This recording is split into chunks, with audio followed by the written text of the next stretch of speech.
Efésios capítulo 4, versículos de 1 a 3. Rogo-vos, pois eu, o prisioneiro no Senhor, que andeis de modo digno da vocação a que fostes chamados, com toda a humildade e mansidão, com longanimidade, suportando-vos uns aos outros em amor, esforçando-vos diligentemente por preservar a unidade do Espírito no vínculo da paz. Senhor, nosso Deus e nosso Pai, graças te rendemos, ó Pai das luzes, em quem não há mudança e nem sombra de variação. Ó Deus, tu és tremendo nos teus santuários, Deus de Israel, quem dá força e poder ao seu povo. Bendito seja Deus. Graças te damos pelo seu amor, pelo fato de ter enviado o seu único Filho para nos salvar, justificando-nos gratuitamente pela sua graça, pela redenção que há no Senhor Jesus Cristo. Abençoe esse trabalho e todos nós para que tudo concorra para o seu louvor. Oramos agradecidos em nome do Senhor Jesus. Amém. Nós dissemos na exposição anterior acerca da importância do crescimento espiritual na vida cristã. A oração de Paulo foi para que, segundo a riqueza da glória de Deus, fosse concedida o fortalecimento com poder mediante o Espírito Santo no homem interior, e assim que Cristo habitasse no coração dos efésios pela fé, devendo eles estarem arraigados e alicerçados em amor. Esse texto trata-se de outro aspecto importantíssimo da igreja, que é a unidade cristã. Porém, o assunto acerca do crescimento espiritual está igualmente presente nessa seção. Afinal de contas, não pode haver crescimento espiritual da igreja sem unidade. Esses 3 primeiros versículos que vamos considerar pela graça de Deus faz parte de uma unidade maior que estende até o versículo 16. Porém, para se evitar o perigo de se desprezar alguns elementos tão importantes e ricos dessa passagem, então vamos hoje considerar apenas esses versículos, sob o tema A Unidade Cristã. E eu vou considerar em primeiro lugar, com base no versículo 1, o pedido de Paulo. Depois, com base no versículo 2, o modo para a realização do pedido de Paulo. E em terceiro lugar, com base no versículo 3, a unidade orgânica da igreja. Eu chamo a atenção, em primeiro lugar, para o pedido de Paulo e a conjunção pois, aqui no versículo 1. Rogo-vos, pois, que nos remete ao contexto anterior, onde Paulo estava tratando do crescimento da igreja e agora ele não perde de vista esse tão importante progresso, mas adiciona outro aspecto relevante do crescimento, que é a unidade orgânica da igreja. A ideia aqui de avanço espiritual é tão relevante quanto a unidade cristã. Quando Paulo lembra os efésios que ele estava preso, rogo-vos, pois eu, o prisioneiro no Senhor, ele encoraja os efésios a manter a fidelidade ao Senhor. Paulo estava preso em Roma por ser fiel e mantinha sua dignidade cristã, e por isso ele encoraja os efésios que fizessem o mesmo. Rogo-vos, pois eu, o prisioneiro no Senhor, que andeis de modo digno da vocação a que fostes chamados. Eles deveriam demonstrar pelo comportamento a vocação que foram chamados. O que significa essa vocação, ou o chamado de Deus? A vocação eficaz é o convite do Evangelho tornado efetivo para a salvação no coração e vida do eleito. Deus sobrenaturalmente o transforma, habilitando-o a receber o convite, a fim de que possa responder positivamente com arrependimento e fé. Spurgeon disse: durante o tempo que quiser, você poderá exortar um cego a enxergar, porém ele não enxergará. O quanto quiser, você poderá exortar um morto a viver, porém ele não viverá somente através da sua exortação. Algo mais é necessário. Deus nos faz dispostos no dia do seu poder e a sua graça não viola a vontade humana, mas triunfa docemente sobre ela. Nunca haverá alguém arrastado para o céu pelas orelhas, saiba disso. Nós iremos para lá de coração e porque desejamos. Esse é o chamado eficaz, pois no momento em que Deus desperta o miserável pecador e o chama para a salvação, ele então responde positivamente à oferta gratuita do Evangelho. O reverendo Paulo Anglada disse: longe de violar a vontade do homem, a graça eficaz ou o chamado irresistível do Espírito Santo liberta a vontade escravizada do homem, iluminando seu coração, retirando-o das trevas espirituais, habilitando-o a compreender a palavra da verdade. Conhecereis a verdade e a verdade vos libertará. É isso que acontece. A graça especial de Deus age eficazmente na mente do homem, restaurando sua capacidade espiritual perdida com a queda, restabelecendo sua visão espiritual e possibilitando que sua vontade seja persuadida e convencida pelo Evangelho da graça de Deus em Cristo Jesus. Se arrependa, creia e se converta do pecado. Vários textos bíblicos demonstram claramente o despertar espiritual que Deus concede através da chamada eficaz. Indubitavelmente, o povo predestinado de Deus vai responder com um sim ao convite do Evangelho. Ezequiel 37, versículo 9, o profeta do Espírito Santo, como é conhecido, se dirigiu aos ossos secos e disse: profetizei como ele me ordenara, e o Espírito entrou neles, e viveram e se puseram em pé. 1 Coríntios capítulo 1, versículo 9 diz: fiel é Deus pelo qual fostes chamados à comunhão de seu Filho Jesus Cristo, nosso Senhor. Chamados à comunhão nessa passagem não pode significar simplesmente um convite do Evangelho que pode ser aceito ou rejeitado, e sim uma chamada irresistível da parte de Deus. E Paulo continua dizendo aos Coríntios nos versículos 22 e 24 a 24: portanto, tanto os judeus pedem um sinal como os gregos buscam sabedoria. Mas nós pregamos a Cristo crucificado, escândalo para os judeus e loucura para os gentios. Mas para os que foram chamados, tanto judeus como gregos, pregamos a Cristo poder de Deus e sabedoria de Deus. Somente adquirirão o poder e sabedoria de Deus os judeus e gregos chamados eficazmente. Entretanto, aos demais, ainda que exortados bem intencionalmente por Deus, acreditarão que o Evangelho é loucura e escândalo. O texto de Romanos 8, 28 a 30 também nos elucida muito bem a vocação eficaz de Deus. Sabemos que todas as coisas cooperam para o bem daqueles que amam a Deus, daqueles que são chamados segundo o seu propósito. Porquanto aos que de antemão conheceu, também os predestinou para serem conformes à imagem do seu Filho, a fim de que ele seja o primogênito entre muitos irmãos. E aos que predestinou, a esses também chamou. E aos que chamou, a esses também justificou.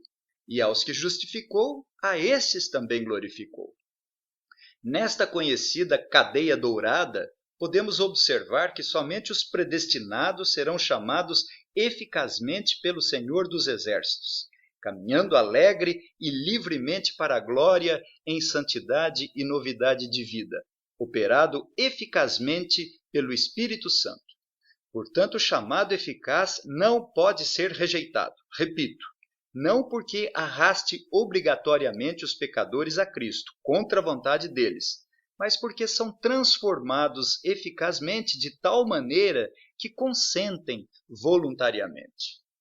Quando Paulo diz: rogo-vos, pois eu, o prisioneiro no Senhor, que andeis de modo digno da vocação a que fostes chamados, a Bíblia cita o chamado e a vocação com o mesmo sentido.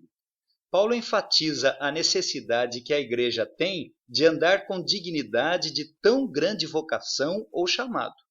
A vocação eficaz é idêntica à regeneração, pois ela abre o coração, habilita o ouvinte a responder positivamente com arrependimento e fé, ilumina sua mente para que entenda a mensagem do Evangelho, outorgando-lhe a vida espiritual para que se arrependa e creia. A Confissão de Fé de Westminster mistura a vocação eficaz com a regeneração quando diz: todos aqueles a quem Deus predestinou para a vida, e só esses, é ele servido chamar eficazmente pela sua palavra e pelo seu espírito, no tempo por ele determinado e aceito, tirando-os daquele estado de pecado e morte em que estão por natureza, para a graça e a salvação em Jesus Cristo.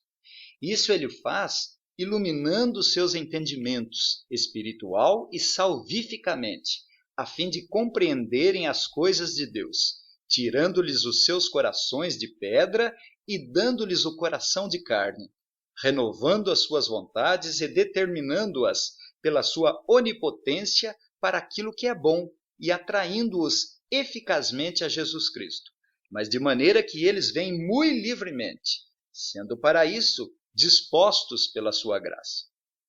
Eu lembro os ouvintes acerca da chamada geral do Espírito Santo, endereçada a todos quantos o Evangelho é chegado. Existe a chamada geral, que é um chamado espiritual do Evangelho a quem a palavra se faz conhecida e que torna resistível aos não eleitos. Isaías 65:12 disse Deus: porquanto clamei e não respondestes. Oséias 11:2, quanto mais eu os chamava, tanto mais se iam da minha presença. Sacrificavam a Balaíns e queimavam incenso às imagens de escultura. Essa é a chamada geral, cujos miseráveis pecadores rejeitam a oferta gratuita do Evangelho. Jesus declarou: muitos serão chamados, mas poucos escolhidos. E não vim chamar justos, e sim pecadores ao arrependimento. Em Mateus 11:28, ele disse: vinde a mim todos os que estáis cansados e sobrecarregados, e eu vos aliviarei. E em Apocalipse 22:17, o Espírito e a noiva dizem: vem. Aquele que ouve, diga: vem. Aquele que tem sede, venha. E quem quiser, receba de graça da água da vida. Notamos que até mesmo os eleitos podem resistir ao chamado do Evangelho, mas ao tempo determinado por Deus, eles livremente atenderão ao seu chamado eficaz. Isaías 55, de 1 a 3, diz: todos vós, os que tendes sede, vinde às águas, e vós, os que não tendes dinheiro, vinde, comprai e comei. Sim, vinde e comprai sem dinheiro e sem preço. Inclinai os ouvidos e vinde a mim, ouvi e a vossa alma viverá. Atos 17:30 também diz respeito à vocação geral ou universal em termos de comando. Ora, não levou Deus em conta os tempos da ignorância, agora, porém, notifica aos homens que todos, em toda parte, se arrependam. Essa é a chamada geral a todos, indistintamente. Deus não tem prazer na morte do ímpio e quer sinceramente que todos se arrependam, mas nenhum miserável sem o Espírito Santo responderá positivamente à oferta generosa do Evangelho. Mas somente os eleitos ao tempo determinado por Deus responderão a essa chamada geral que se tornará eficaz. Jesus disse: as minhas ovelhas ouvem a minha voz, eu as conheço e elas me seguem. Esse, portanto, é o pedido de Paulo. Rogo-vos, pois eu, o prisioneiro no Senhor, que andeis de modo digno da vocação a que fostes chamados. No versículo 2, nós temos a maneira pela qual é possível andar dignamente do nosso chamado. Com toda humildade e mansidão, com longanimidade, suportando-vos uns aos outros em amor. Eis aí a chave para uma conduta digna na vida cristã, com vistas ao crescimento e unidade da igreja.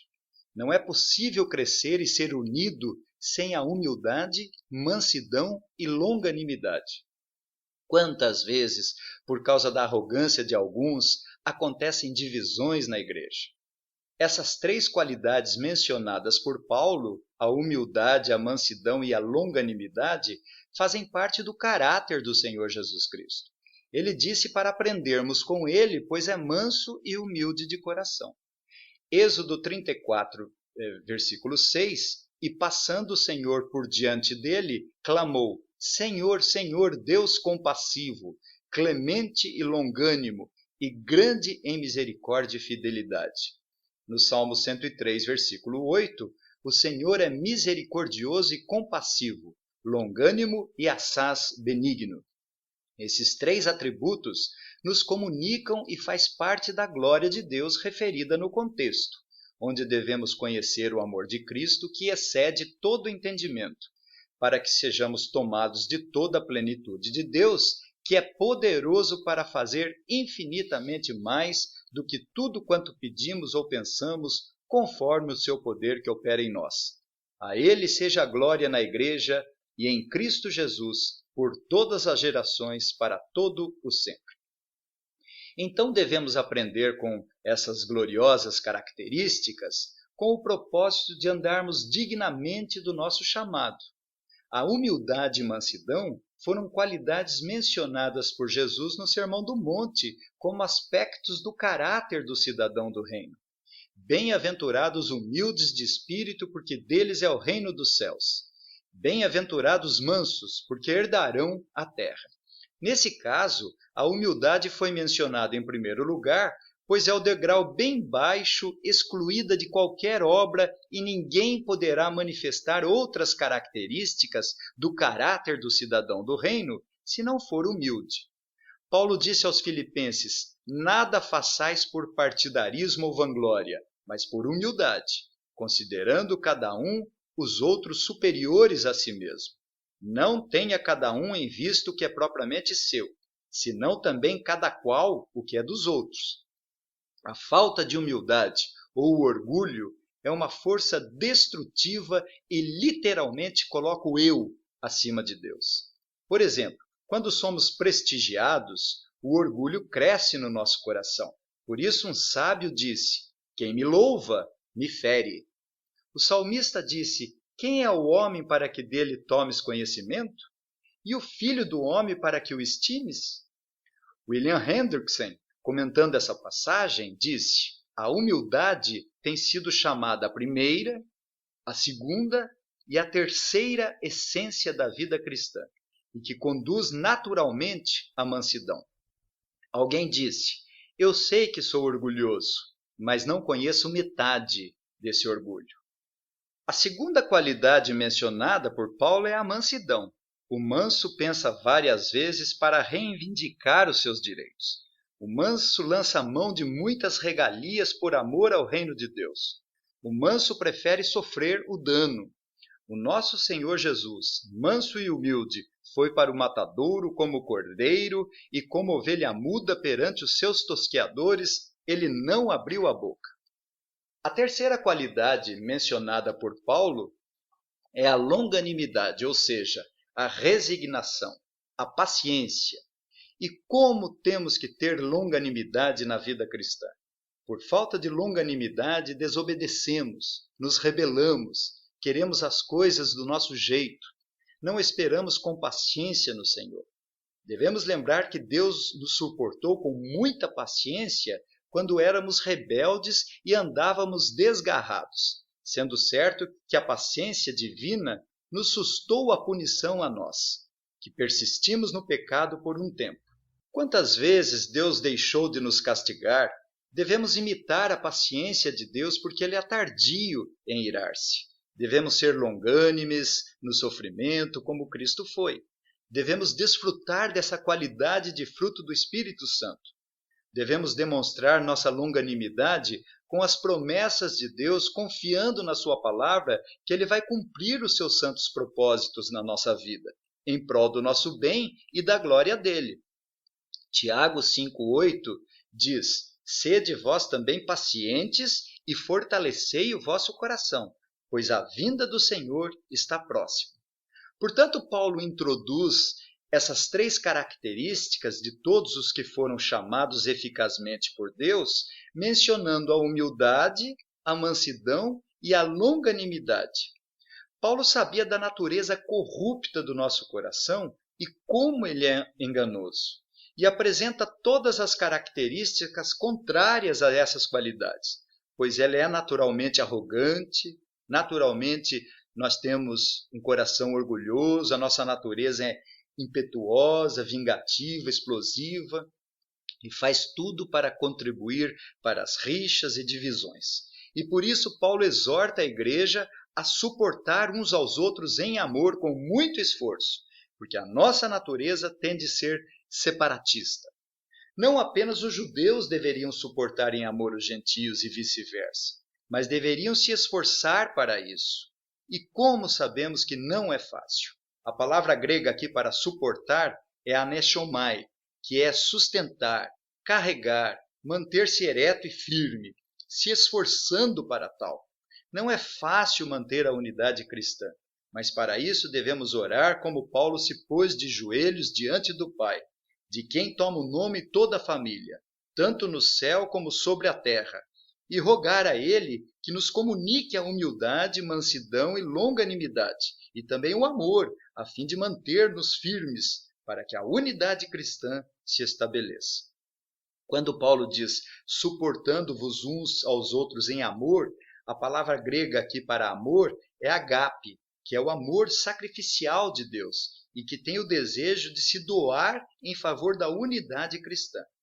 Finalmente, no versículo 3, Paulo diz, esforçando-vos diligentemente por preservar a unidade do Espírito no vínculo da paz. Paulo continua o seu raciocínio mostrando aos Efésios a necessidade da diligência no empenho, apressando-se para preservar a unidade do Espírito. Eu chamo a atenção que essa unidade cristã não diz respeito ao ecumenismo, porque a divisão é melhor do que uma uniformidade maligna. Também não diz respeito às passeatas e carreatas que a igreja faz por aí. Eu não gosto nem um pouco dessas coisas. E isso não diz respeito à unidade cristã, mas é o Espírito quem promove a unidade.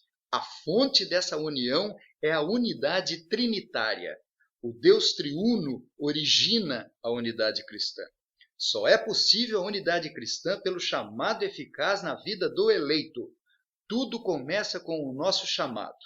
Estamos falando de unidade, como um corpo unido com a cabeça e seus membros. Só quem foi vocacionado pode promover a unidade. É característica da vocação em que foi chamado.